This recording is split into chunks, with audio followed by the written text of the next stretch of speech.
Shalom sahabat Mitra Rema. Hari ini kita akan sama-sama mendengarkan firman Tuhan yang terambil dalam Ulangan 28 ayat yang ke-12 yang berkata demikian.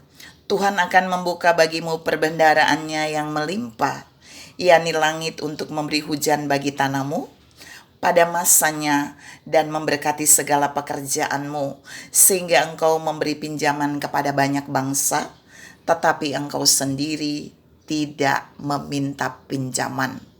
Demikianlah firman Tuhan, dan firman ini akan sama-sama saudara dan saya renungkan di hari ini yang saya beri judul memberi pinjaman.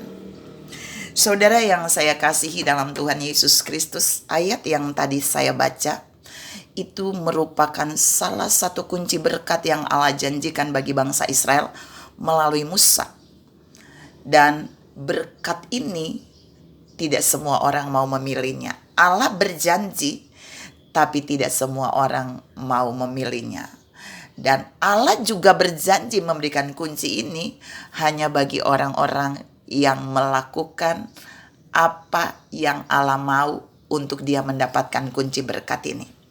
Kita mau lihat saudara, untuk mendapatkan bagian ini kita menjadi orang yang bisa memberi pinjaman, tapi kita tidak meminta pinjaman. Kita bisa lihat jelas di ayat ini ya, bahkan ayat sesudahnya. Yang pertama, kalau saudara baca keseluruhannya, umat Tuhan diminta untuk mendengarkan setiap perkataan Tuhan dan setia melakukannya. Maka seluruh kunci berkat yang ada di dalam Ulangan 28 ayat 1 sampai ayat 14 ini akan menjadi bagian mereka. Dan salah satu di ayat 12, umat yang mendengarkan suara Tuhan dan setia melakukannya, dia akan menjadi pribadi yang bisa memberi pinjaman kepada banyak bangsa atau banyak orang.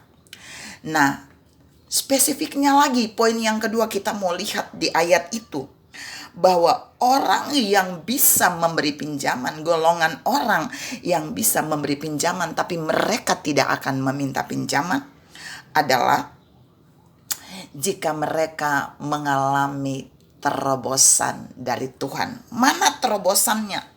Tuhan akan membuka bagimu perbendaharaan yang melimpah. Jadi mereka dapat terobosan berkatnya dari Tuhan. Perbendaharaan yang melimpah itu, perbendaharaan itu gudang. Gudangnya Tuhan yang melimpah itu dibukakan kepada orang-orang yang taat, setia melakukan apa yang Tuhan firmankan. Sehingga kalau saudara baca di bawah, ketika gudangnya dibukakan, mereka mengalami terobosan berkat. Maka mereka akan menjadi orang-orang yang memberi pinjaman, tapi mereka tidak meminta pinjaman. Mereka benar-benar menjadi berkat. Bukan penerima berkat saja, tapi diberkati untuk memberkati. Sehingga mereka tidak meminta pinjaman, tapi mereka memberi pinjaman. Yang ketiga, orang-orang yang mengalami firman di Ulangan 28 ayat 12 dan dia memilih bagian itu adalah orang-orang yang pekerjaannya diberkati dengan melimpah oleh Tuhan. Saya baca ayatnya. Tuhan akan membuka bagimu perbendaharaan yang melimpah tadi, yang poin 2, yakni langit untuk memberi hujan bagi tanahmu pada masanya dan memberkati segala pekerjaanmu.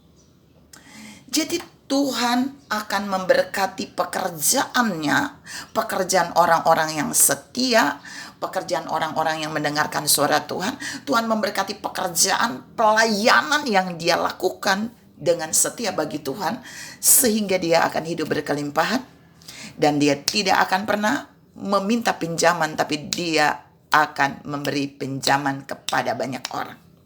Saudara yang saya kasih dalam Tuhan Yesus Kristus, kata Tuhan memberkati ini berlimpah, itu dalam terjemahannya itu artinya dia memberkati sampai meluber keluar.